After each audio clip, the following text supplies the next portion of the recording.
Chers visio, spectateurs, bonjour, bonsoir, quelle que soit votre position géographique, merci d'être avec nous dans l'espace Diasporama consacré aux rencontres avec les Algériennes et les Algériens du monde. Nous tissons ainsi cette grande toile qui nous rapproche de nos compatriotes un petit peu partout sur cette belle planète. Et aujourd'hui, pour l'avant-dernier numéro de l'année, parce que le dernier, je vous le dis tout de suite, va être un best-of des meilleurs moments des émissions passées. Pour cet avant-dernier numéro de l'année, j'ai envie de dire, et pardon pour les autres invités, que nous allons un petit peu clôturer notre cycle en apothéose avec Rim Khlil. Bonjour. Bonjour Maya, bonjour à tous les auditeurs. Merci de me recevoir. Merci à vous d'accepter de faire votre diasporama. Vous êtes aux États-Unis, à Houston, plus précisément. Voilà. Oui, le monde est petit. Le monde est petit, oui, voilà, c'est le fameux village planétaire dont parlait Marshall McLuhan il y a plus d'un siècle. Et enfin, Internet est là pour tisser sa toile et rapprocher les gens. Alors, Rim Khlil, vous êtes à Houston, vous travaillez chez dans la grande entreprise Schlumberger, au siège de cette entreprise d'ailleurs.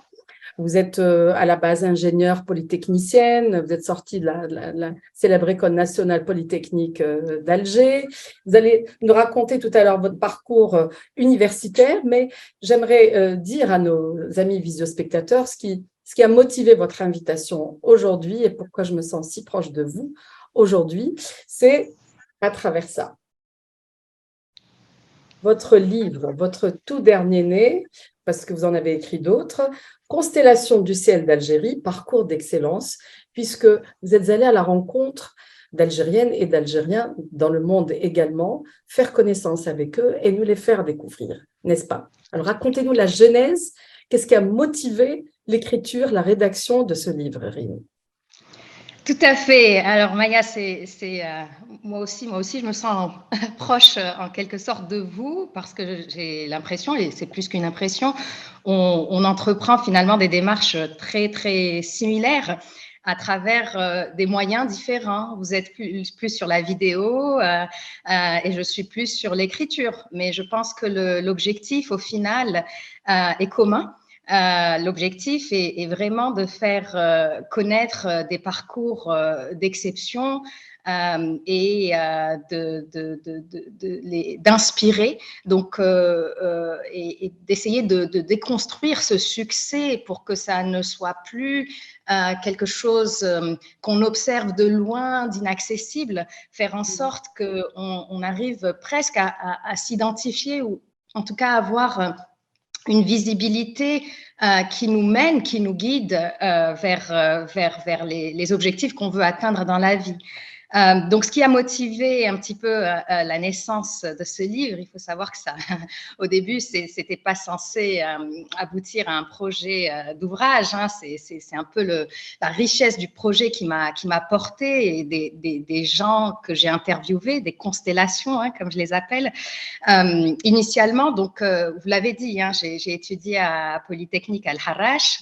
Et depuis que je suis à l'étranger, j'ai gardé des liens avec mon école d'ingénieur en Algérie. Et aujourd'hui, je fais partie d'un groupe de mentoring à l'école polytechnique d'Alger. On est plusieurs mentors qui essayons d'encadrer plusieurs jeunes étudiants qu'on était il y a quelques années, etc. Donc, à travers mes séances de mentoring, en général le samedi ou le dimanche avec ces jeunes étudiants, j'ai beaucoup entendu de questions finalement qui se répètent et qui démontrent une certaine… et c'est des questions que moi-même, je me suis posées quand j'étais dans la situation de ces étudiants et qui démontrent une certaine recherche de l'information, une recherche tout simplement de sa trajectoire, de la voie. Ils sont jeunes, ils ne savent pas forcément, etc. Et en parallèle, du coup… un soir, on avait des amis à la maison ici à Houston et je parlais justement de cette expérience de mentoring et mon ami qui était autour de la table, on mangeait une cherchoura justement, c'est un ami kazakh et qui me disait mais pourquoi tu n'interviewerais pas des gens qui ont des parcours vraiment inspirants pour finalement guider ces petits jeunes et toi aussi, tu utiliseras ta passion d'écriture parce qu'il sait que j'adore écrire. Et c'est comme ça que les choses se sont faites au fur et à mesure. Et mon plus grand challenge, c'était vraiment d'accéder à ces personnes parce que j'en connaissais pas beaucoup à l'époque quand j'ai décidé de démarrer. Et vous vous retrouvez aujourd'hui vous-même interviewé. Ça, c'est votre problème, Maya. Vous ne l'aviez pas prévu. Ça, je ne l'avais pas vraiment prévu, j'avoue. Mais Alors, une quinzaine de profils, de personnalités connues, d'autres moins connues, que vous avez rencontrées, interviewées. Alors, il y a des personnes qui sont passées par ici, par Diasporama, et c'est formidable de les retrouver dans ce livre, comme le journaliste Rachid Arab, Aïcha Mrdahi, le professeur Nourdine Melikchi, peut-être que j'en oublie d'autres. Mohamed Sidi Saïd, oui, je pense. Saïd, ancien vice-président de Pfizer, et puis d'autres à leur côté qui vont certainement arriver à Diasporama, comme le musicien Amin Kuider ou l'immunologue professeur Merad. Alors, est-ce que une quinzaine de personnes que vous avez choisies à la base ou ça a été vraiment au gré des rencontres? Comment vous les avez sélectionnées? Alors, c'est intéressant comme question parce que les critères de sélection initiaux ont changé. Alors, je m'explique. Au début, j'étais vraiment focalisée je focalisais mes recherches sur des profils finalement sur lesquels les étudiants de Polytechnique pouvaient complètement s'identifier et dans le terme identification, je prenais en considération un peu le parcours, c'est-à-dire que je ciblais principalement des ingénieurs qui ont fait leur carrière, des scientifiques, etc. Et ensuite, au gré des rencontres, parce qu'il faut savoir que j'ai démarré en sachant en connaissant deux personnes que je voulais approcher. Ensuite, je ne savais pas et je ne fais pas partie de ce milieu. Donc, ensuite, c'était vraiment une quête, des emails spontanés, des mises en contact qui ont été faites à travers des personnes que j'ai interviewées, avec qui ça s'était bien passé, qui m'ont recommandé un tel ou un tel. Mais dans l'absolu, ensuite, on réalise que finalement, ce qu'on essaye de transmettre à ces étudiants, c'est de la motivation et c'est de l'inspiration. Et ça, ce n'est pas forcément corrélé à un curriculum ou une trajectoire d'études. On est autant inspirant quand on s'appelle Amin Kuider et qu'on dirige un orchestre à Saint-Pétersbourg. Quand on parle du professeur Melikchi qui travaille sur Mars et la détection des cancers, ou quand on parle du professeur Merad, par exemple, qui est immunologue et qui fait beaucoup de choses à fort impact. Donc, j'ai élargi, si vous voulez, le spectre de domaines dans lequel je souhaitais interviewer les gens. Tout en gardant en tête que les histoires, en tout cas les gens que j'essayais d'interviewer, devaient avoir une histoire qui transmet un ensemble de valeurs et de motivation et d'inspiration. Est-ce que vous êtes retrouvés un petit peu dans leurs réponses, dans certaines de leurs réponses? Vous qui avez à peu près le même parcours, vous êtes aussi, vous êtes né en Algérie, vous avez été diplômé de l'école polytechnique, je disais tout à l'heure, vous êtes parti faire un master en France, puis vous êtes parti en Angleterre, puis les États-Unis.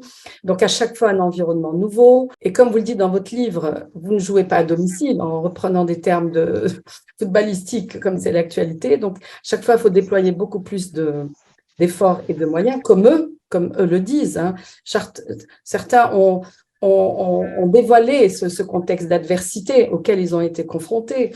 D'autres ont fait part des conseils de leurs parents, comme Karima Diresh, dont la mère disait ne parle pas, écoute, ne dis jamais que tu sais pas, que tu ne peux pas, on l'utilisera contre toi. Donc, il faut toujours montrer qu'on est capable face à cette adversité voulue ou non voulue du terrain. Mais elle est quand même là, elle est plus là peut-être que dans son pays d'origine où on connaît mieux les tenants et les aboutissants. Est-ce que vous avez cherché aussi à extraire des conseils, parce que vous leur posez la question sur les conseils qu'ils donneraient aux lecteurs, qu'ils soient étudiants ou pas étudiants, enfin, aux gens qui se retrouvent dans cette situation?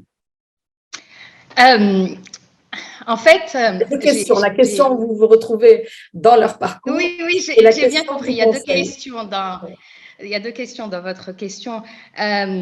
Donc déjà, j'ai aucunement la prétention de me. C'est très difficile pour moi de me comparer de comparer mon parcours au leur, etc. On parle quand même de personnes qui ont, pour la majorité, des parcours qui s'inscrivent dans l'exception. C'est pas une réussite banale. Donc, par contre, je dois admettre que la démarche initiale, elle était purement, si vous voulez, généreuse et pour les étudiants. Et je dois admettre que ce que ça m'a apporté à moi, à dépasser toute forme d'attente. Je n'avais même pas d'attente. Mais pour revenir à votre question, est-ce que je me suis reconnue? Reconnue, non, parce que, encore une fois, je pense que ces gens sont dans la majorité très, très, très loin devant. Mais ça m'a fait beaucoup de bien de m'entendre dire certaines choses. Vous savez, il y a des choses qu'on fait systématiquement dans la vie. Il y a des trajectoires qu'on emprunte. Mais c'est bon de se faire d'entendre par moment, de mettre des mots sur ce qu'on est en train de poursuivre finalement, ou sur un sentiment qu'on a. Ça rend les choses beaucoup plus légitimes, beaucoup plus normales en tant que femme, par exemple, de savoir, Aïcha qui me disait, quand je lui disais, mais comment en tant que femme agir avec la culpabilité, comment gérer cette culpabilité, elle me dit, ben, on la gère pas. Et ça fait du bien d'entendre des choses comme ça. Karima Diresh, que vous avez cité, qui parle du sens, de l'importance du sens de sa propre histoire. Je connais mon histoire, mais entendre une historienne de cette... et au-delà de son titre, Karima, c'est une personne tellement, tellement généreuse qui met des mots justement sur l'importance de connaître son identité, de connaître son histoire, etc. Il y a beaucoup de propos. Rachid Arab qui m'a parlé beaucoup de la transmission, Nourdine Melikchi qui m'a parlé, lui, d'un conseil que son professeur en Angleterre lui avait donné, une personne assez exceptionnelle apparemment, elle aussi, donc très, très compétente en physique, mais qui aussi était un amateur de théâtre, qui exposait dans des galeries de peinture à Londres, etc., et qui lui disait « ne te limite pas dans ta passion ». Et professeur Melikchi qui me dit « ne te limite pas dans tes passions », ça me rassure parce que parfois j'ai un peu l'impression d'aller un peu dans tous les sens, et c'est rassurant d'entendre certaines choses à certains moments de sa vie. Oui, bon, on sait, vous êtes passionné d'écriture, de photographie, on en parlera tout à l'heure, de sport également. Mais j'aimerais revenir cette fois-ci à votre métier chez Schlumberger, Rim Khalil. Donc, vous êtes à Houston, hein, je rappelle actuellement, aux États-Unis. Vous êtes au siège carrément de cette grande entreprise. Vous êtes donc Sales and Operating Planner Manager. Operation Planning Manager, oui. Planning Manager chez Schlumberger. Vous allez nous dire un petit peu en quoi consiste votre travail exactement. Et en second lieu, nous dire comment vous êtes arrivé là, comment vous en êtes arrivé là. D'accord. On rentre Bon, carrément dans votre quotidien professionnel. Déjà, il y a eu un rebranding, ce qu'on appelle un rebranding. L'entreprise historiquement appelée Schlumberger s'appelle SLB maintenant, depuis 3 ou 4 semaines. Donc, SLB, c'est une compagnie qui fournit de la technologie dans le marché de l'énergie. Donc, j'ai été recrutée par SLB à la fin de mon master à l'École centrale de Paris. Et j'y ai travaillé 5 ans en France. Et ensuite, avec mon mari, on a embrassé quelque part une carrière d'expatrié. On a été transféré en Angleterre, on a passé 5 ans en Angleterre. Et on est à Houston depuis 5 ans. Donc, ce que je fais aujourd'hui, je suis Sales and Operation Planning Manager pour essayer de vulgariser un petit peu et expliquer en quoi ça consiste. Donc, bon, je contribue, ça aussi c'est un terme que les constellations m'ont appris, notamment des gens assez exceptionnels qui clairement ont beaucoup, ont une grosse part de contribution. Ils utilisent toujours le terme contribuer. Ils ne disent pas je fais ou je dirige, ils disent je contribue. Et pour le coup, moi, c'est clairement de la contribution. Donc, je contribue à faire en sorte que qu'il y ait les ressources dont on a besoin quand on en a besoin. Alors, ce que je veux dire par ressources, c'est soit des ressources humaines, soit des ressources matérielles. Comme je le disais, on fournit de la technologie, on fournit des outils qui permettent le forage, qui permettent l'exploration, que ce soit l'énergie nouvelle, l'énergie renouvelable que de l'énergie traditionnelle, etc.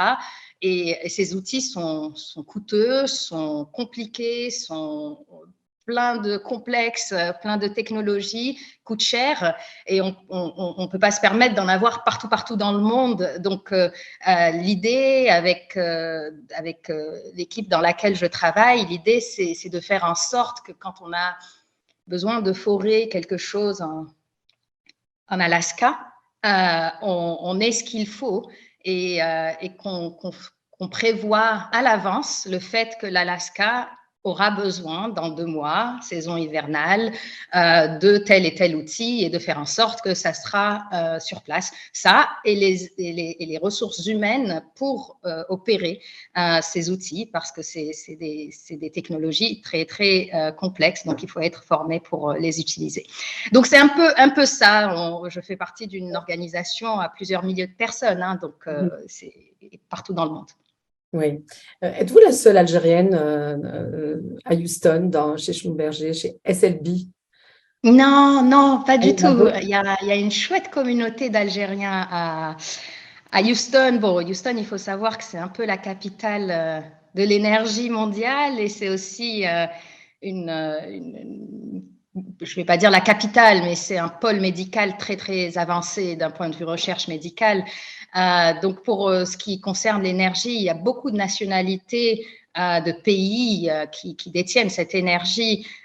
Donc, dans l'organisation, SLB étant une compagnie globale, donc on est implémenté en Algérie et je suis pas la seule expatriée de la boîte. Beaucoup de gens bougent, voyagent, et puis Houston, c'est un peu le headquarter, c'est le quartier général, un petit peu de beaucoup de compagnies qui opèrent dans l'énergie. Donc non. Et c'est très agréable. Il y a une communauté très riche et enrichissante d'Algériens à Houston. Très bien. Alors, nous parlions tout à l'heure de passion, les Mkhlil, nous parlions de passion pour l'écriture, donc déjà le tout dernier, Constellation du ciel d'Algérie.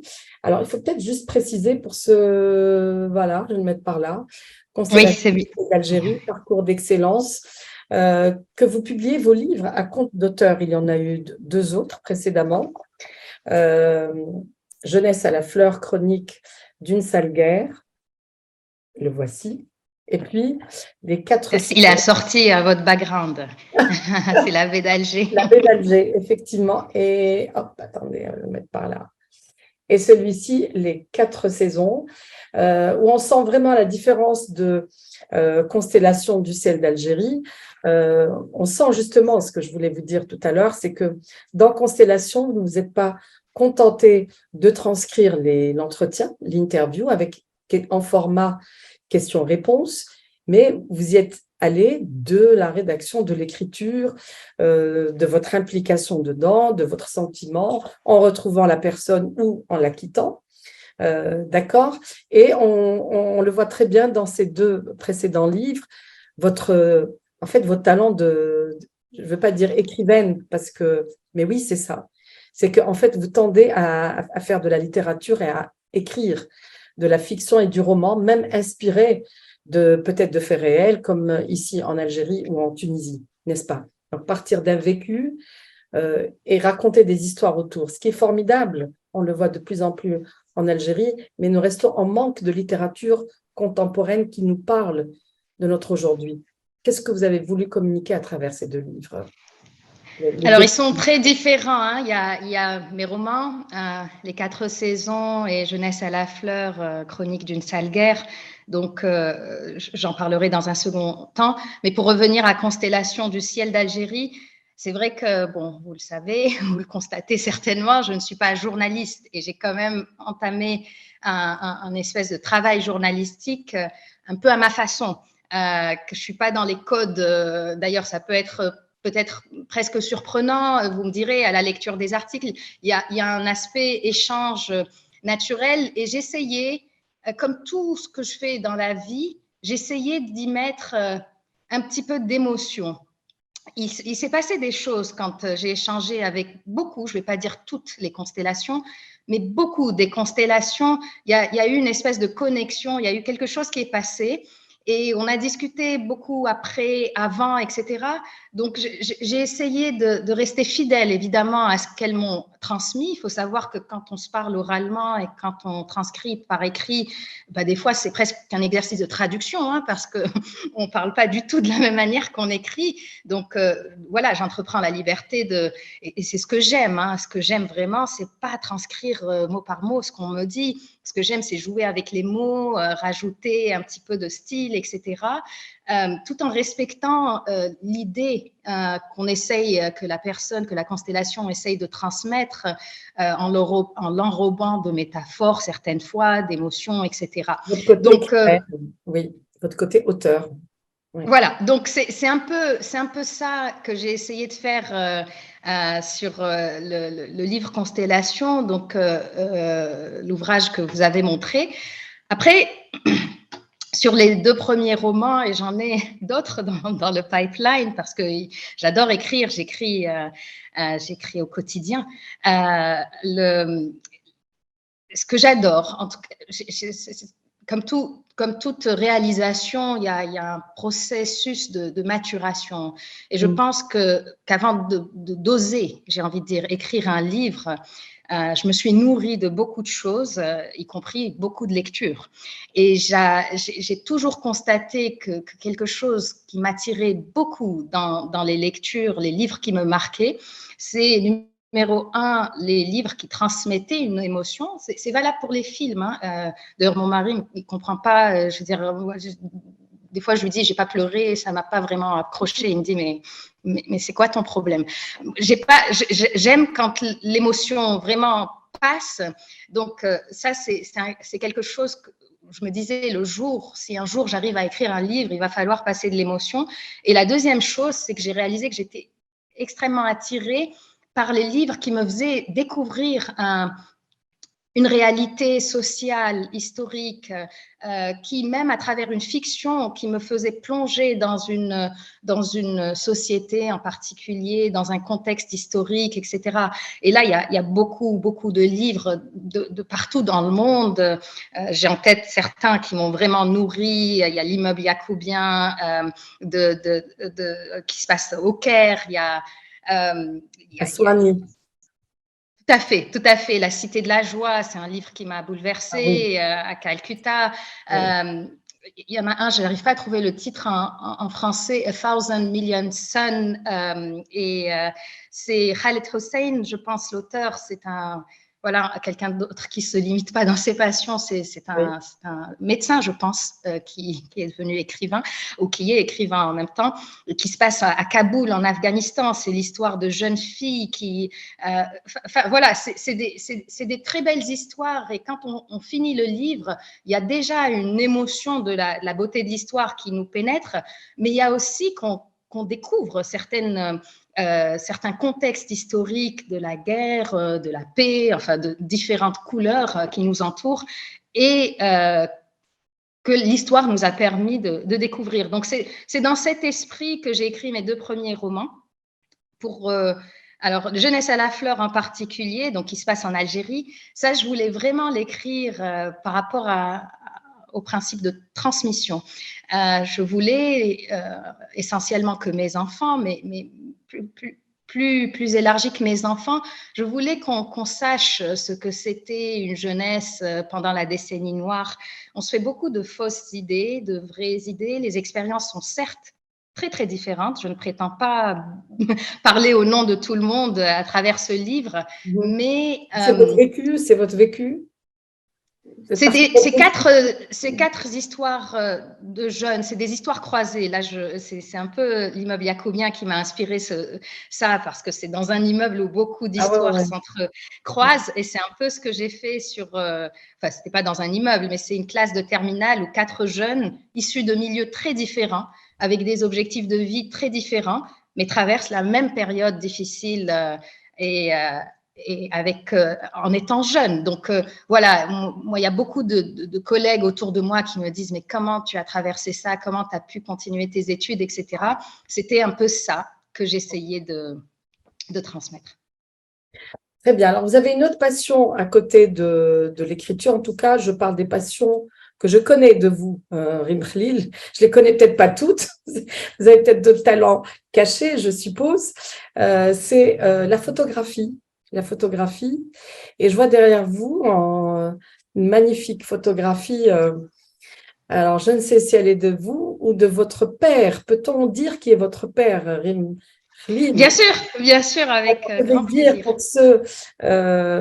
pour les amoureux de la photographie, vous êtes la fille de Abdeslam Khalil, donc photographe algérien. Pour ceux qui sont d'Alger ou qui connaissent un peu Alger, il avait, ou peut-être qu'il a toujours, cette fameuse galerie photo, la rue Didouche Mourad, proche de la fac centrale, où il y avait toujours une bougie allumée, un bon thé servi et ces magnifiques photographies du sud algérien et de portraits de femmes, d'hommes et d'enfants du sud, et donc qui étaient prises par votre père, Abdeslam Khalil. Alors, ce que je sais, et c'est formidable, c'est qu'il expose actuellement aux États-Unis grâce à sa fille, grâce à vous, Rim. Dites-nous tout sur cette exposition et sur cette passion qui vous a légué. Est-ce que vous aussi, vous pensez exposer un jour vos photographies? Alors, c'est là qu'on se met à avoir un embouteillage, si vous voulez, dans les passions. Oui, je suis passionnée de photographie, mais aujourd'hui, j'ai pas assez de temps pour m'adonner pleinement à cette passion. J'ai grand espoir qu'à un moment dans ma vie, certaines choses se libéreront, les enfants grandiront et j'aurai plus de temps. Mais aujourd'hui, j'ai moins de temps par rapport Vous voulez dire que écrire prend moins de temps que la photographie? Non, je pense que quelque part, j'ai fait un choix pour mon style de vie actuel. Je pense que l'écriture m'apporte cette ouverture, cette oxygénation dont j'ai besoin aujourd'hui. Je fais encore de la photo pendant notamment les vacances, etc. Mais ma focalisation principale, pour revenir à la photographie aujourd'hui, c'est vraiment de donner, de partager, de raviver, d'être sûr que le patrimoine que mon père a construit soit connu. Il fait partie de l'héritage culturel algérien. Il y a des très beaux portraits, il y a des très beaux paysages, c'est des photos des années 60, c'est des photos qui ont beaucoup de valeur, notamment historique, qui montrent un aspect de l'Algérie auquel on pense pas spontanément quand on pense Algérie. Le Grand Sud, le désert, ce peuple touareg, ses valeurs, etc. Donc, ça me tient énormément à cœur d'être dans la transmission active, j'ai envie de dire, par rapport à son travail. J'ai la chance de vivre dans des endroits où le terrain est vierge, j'ai envie de dire, sauf que l'appréciation, si vous voulez, de la valeur de son travail, elle est universelle. Donc, j'ai pas trop de mal à arriver à l'exposer, si ce n'est quand on rentre dans des détails, si vous voulez, administratifs, etc. Mais il y a beaucoup d'intérêt. Ce qui compte finalement, c'est l'émotion que ça passe, c'est le public qui est réceptif ou pas. Et cette année, oui, j'ai réussi, avec l'aide de beaucoup de gens, à exposer mon père 3 fois aux États-Unis. Une fois à l'université de Lowell, à côté de Boston. Une fois à Houston, où j'habite, une galerie. Et dernièrement, à New York. Alors, où exactement à New York, pour ceux qui sont à New York, qui voudraient voir l'exposition Alors, elle est finie, l'exposition de New York. Ouais. Elle est finie. C'était à Manhattan. Ah oui, bon, oui. Dommage. Oui, Je communiquerai les prochaines dates d'exposition. Oui, avec plaisir. Pour les fans d'Abdeslam Khalil. Alors, je disais tout à l'heure, c'est vous-même qui le disiez, vous aviez un petit peu devancé ma question lorsque vous avez cité Aïcha Mordahi, ancienne présidente de la Fondation Essilor, présidente de l'Orchestre international de Paris, femme hyper active aussi, comme vous, plus d'une corde à son arc, et qui est un peu dans ce reproche, cette culpabilité de beaucoup de mamans. Je pense qu'il y a des papas aussi qui culpabilisent de ne pas passer plus de temps avec leurs enfants et leur famille, mais on les entend moins s'exprimer peut-être sur ce sujet. Peut-être qu'on ne leur pose pas assez la question. Alors, vous, moi, ma question, ce n'est pas une question de culpabilité, mais comment vous arrivez à coordonner tout cela? Vous avez un métier quand même très prenant. Vous avez cette passion pour l'écriture, vous organisez des expositions pour votre père, vous essayez de faire de la photo entre deux, vous conduisez un programme de mentoring ou de mentorat avec les étudiants de l'école polytechnique d'Alger. Peut-être qu'il y a autre chose aussi que je ne sais pas que vous allez nous dire. Est-ce qu'on peut dire par là que le secret de tout ça, c'est l'organisation? Est-ce que c'est la volonté, la passion? Ce serait quoi le maître mot pour arriver au bout de toutes ces passions? Je pense que l'organisation est indispensable pour tout le monde, j'ai envie de dire, aujourd'hui. La vie est tellement... On a l'impression de vivre des vies accélérées aujourd'hui. Donc, si on n'est pas organisé, je pense qu'on a de gros problèmes dans la vie. Il me semble que c'est assez fondamental comme élément à avoir. Après, il me semble que la passion fait anesthésie presque l'effort. Quand on est passionné, on réalise à peine qu'on travaille et on arrive à abattre, comme on dit, beaucoup de travail.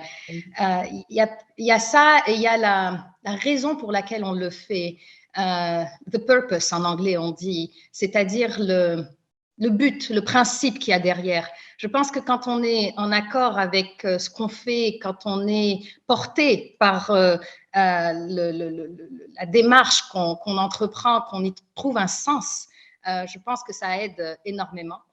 Et je pense qu'il y a aussi le facteur, alors je n'aime pas parler au nom d'une communauté, mais je pense qu'il y a il y a une caractéristique, il y a des caractéristiques assez communes pour les femmes. En tout cas, il y a cette, il faut être indulgent, il faut qu'on soit indulgente avec nous-mêmes. On a tendance à mettre la barre super haute et être certaines d'entre nous, dont je fais partie, dans la perfection. Et quand on pousse le bouchon trop loin, ça engendre finalement de la contrariété, de la déception, parce que techniquement parlant, c'est pas possible d'être dans la perfection dans tout ce qu'on fait. Je discutais avec une amie récemment et je lui disais, c'est OK s'il y a de la poussière sur tes bibelots pendant le mois où tu révises tes examens. C'est OK si, enfin, voilà, tes enfants, ils sont propres, ils mangent à leur faim. C'est OK s'ils font pas 5 sports. Enfin, on a vraiment en tout cas, je parle pour moi, dans tout ce que je fais, j'essaie d'être au top et ça peut pas marcher. Donc, j'essaie de faire en sorte que au moins je prenne du plaisir et que bon, il y a un minimum à assurer, hein, notamment quand on est une maman, quand on est une femme, etc. Mais le reste, il faut être indulgent avec soi-même. Voilà. C'est très bien, je suis tout à fait d'accord avec vous. Voilà. Alors, pour terminer, Rim Khlil, nous allons essayer de connaître un petit peu, vous connaître sur un plan un peu plus personnel, même si vous êtes un peu livré tout au long de l'entretien, mais connaître vos goûts culinaires. Vous avez parlé tout à l'heure de chouchoura, par exemple. Donc, vos goûts culinaires, musicaux, lecture, sport, hobby, voilà. Alors, un goût culinaire, je pense notamment depuis que j'ai quitté l'Algérie, forcément, j'aime beaucoup cuisiner, rassembler les gens autour de moi, autour de repas traditionnels de chez nous. Hein. Je suis absolument pas une cuisinière de haut niveau, mais je pense que je me débrouille. J'arrive à faire un bon couscous. Bon, je disais la charchoura, je l'achète chez une amie, hein, et je fais la sauce et je fais la déco. Ça prend déjà pas mal de temps comme ça. C'est ça. Mais j'aime bien rassembler. Je trouve que la nourriture, c'est vraiment un moyen de partage assez beau, assez fort. Donc, oui, il y a des plats comme ça qui, du côté algérien, mais du côté tunisien, parce que ma mère est née et a grandi en Tunisie, donc j'ai beaucoup d'influence, si vous voulez, culinaire. Il y a des plats tunisiens aussi que j'aime beaucoup et que je fais quand je peux. Vous m'avez dit alors culinaire, mes goûts littéraires, vous avez dit ? Musique. Comment ? Musique. Musique, lecture. Alors, musique, c'est compliqué. Hein. La musique et moi, c'est une grande histoire d'amour. Il faut savoir que j'ai grandi, vous parliez de la galerie de mon père, donc dans cet environnement d'exposition photographique où il y avait forcément soit du Vivaldi, soit du Mozart, soit du Beethoven, etc. Il était vachement dans la musique classique, papa. Donc aujourd'hui, c'est presque une Madeleine de Proust quand j'écoute ça. Ça me replonge plus dans un environnement, au-delà du fait que ce sont des musiques extrêmement belles. Mais après, je peux passer des 4 saisons de Vivaldi à Al-Garwabi. Sur la même playlist parce que voilà, parce qu'il y a de la beauté partout. J'écoute beaucoup depuis que je suis à l'étranger. Je souris parce que j'écoutais pas du tout ça en Algérie. De plus en plus de Shabi. J'aime Chirit Layani, c'est une chanson que j'écoute peut-être. Allez, j'exagère si je dis tous les jours, mais je l'écoute beaucoup. J'adore cette chanson. Ouais, il y a le rail qui me replonge vers mes étés en Tunisie avec mes cousins au Festival de Carthage, quand on allait voir Khaled Cheb Mami, etc. Il y a des chansons.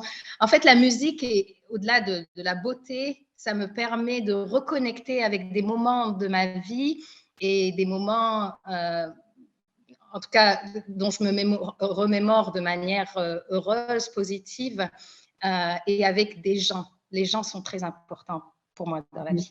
Vos lectures? Alors, les lectures, ça aussi, c'est une passion. Tout à l'heure, vous l'avez un peu évoqué tout à l'heure, vous aimez les livres qui parlent d'histoire, de villes, de choses comme ça, mais est-ce que vous avez des noms peut-être d'auteurs? Je suis une grande fan de la littérature de Yasmina Khadra, ça c'est incontestable, je pense que j'ai dû tout lire. Il y a, et oui, il y a des livres comme ça qui me marquent, il y a de la littérature africaine, pas maghrébine, plus, je me souviens, il y a un livre aussi qui fait partie de tous ces ingrédients qui m'ont nourri et qui ont fait qu'un jour, je me suis dit, allez, essaye d'écrire un livre. Il y a ce livre qui s'appelle Soza Boy. C'est un enfant qui s'en va faire la guerre au Nigeria, je pense, et qui écrit dans un langage extrêmement simple, limite incorrect. Et c'est le style de l'auteur. Il transmet quand même une ambiance, il transmet beaucoup d'émotions, il transmet beaucoup de choses dans ce livre. Et c'est là que je me disais, c'est OK si tu n'es pas Baudelaire d'un point de vue littéraire, essaye de passer de l'émotion, essaye de passer un contexte, etc. Donc, ce livre, il m'avait beaucoup marqué. Il y a aussi Dans la peau d'un noir, c'est de Griffin, que j'ai lu juste après l'assassinat de... alors, je perds le nom. Vous savez, les crimes racistes aux États-Unis, là, il y en a eu un qui s'est produit en début du Covid, et je me suis beaucoup intéressée à la réalité de la ségrégation raciale, et c'est un livre qui a été écrit vers les années 50 et qui m'a beaucoup appris et qui m'a beaucoup touchée. Donc, tout à l'heure, je parlais du livre qui se déroulait à Kaboul sur la réalité du patriarcat, la guerre, etc., les femmes qui essayent d'être heureuses malgré les contraintes sociétales. Donc vraiment de la littérature du monde, Gabriel Marquez, Amin Malouf, de chez nous, enfin bref. Mais j'ai pas beaucoup de temps pour lire, il faut être honnête. Alors, sport, vous êtes sportive, vous avez le temps de faire du sport? Aujourd'hui, alors moi j'ai fait beaucoup de tennis, à Badjarah notamment. Je me souviens c'était pendant la décennie noire et je me souviens encore de ma mère qui m'accompagnait 5 fois par semaine aux entraînements. Elle allait acheter des petits pois au marché de Badjarah, elle les écossait pendant que je m'entraînais 2 heures, 5 fois par semaine. Quand je pense à ça, je me dis waouh. Donc j'ai fait beaucoup de tennis et j'ai dû m'arrêter récemment. J'ai un problème au bras et j'ai switché vers la natation. Donc, je nage presque quotidiennement. Bon, déjà pour mon problème et de deux, parce que l'activité physique, ça fait du bien partout. Voilà. Ça passe. Et la natation, ça, je vous comprends. Ça fait un bien fou de la tête aux pieds. Alors, pour terminer, Rim Khlil, la question rituelle de Diasporama, qui concerne le jour du grand départ, le jour où vous avez fait vos valises pour quitter l'Algérie et partir, la toute première fois. Qu'avez-vous emporté de cher à vous, à vos yeux, dans vos bagages? Oui, alors, je me souviens d'une valise pleine de cours, etc. Donc, l'aspect personnel, j'ai certainement emporté un petit Coran que maman a dû me confier, ça c'est certain, que j'ai encore. Ça fait partie des petites choses qu'on a sans réaliser qu'on les a, nous accompagne. Donc, le petit Coran de maman, c'est sûr, c'est certain qu'elle n'a pas dû me laisser partir sans. Après, certainement, avec les contraintes de bagages et de volume et de poids qu'on avait, et dans le contexte d'un grand départ, j'ai dû forcément emmener alors pas aussi grand que ça, mais j'ai dû emmener des photographies de papa. J'arrivais vers un 13 mètres carrés, c'était ma petite chambre de bonne que j'occupais à Paris. Mais j'ai dû prendre des petits cadres Ikea très simples et accrocher quelques portraits de mon père avec lesquels j'ai grandi, hein, à la maison, à la galerie, etc. Voilà, ça doit être ça. Merci, Rim Khlil, de vous être livré à nous. Merci d'avoir accepté de faire votre diasporama aujourd'hui. Vous qui avez cette même démarche que nous, d'aller à la rencontre de nos compatriotes, quels qu'ils soient, sur cette belle planète. Je souhaite un deuxième tome parce qu'il n'y en a que 15 ici, hein, c'est pas suffisant. Ah ben, c'est en cours, Maya. Voilà, je n'en doute pas. Je n'en doute Oui. pas. J'espère un autre tome pour Constellation du ciel d'Algérie, parcours d'excellence.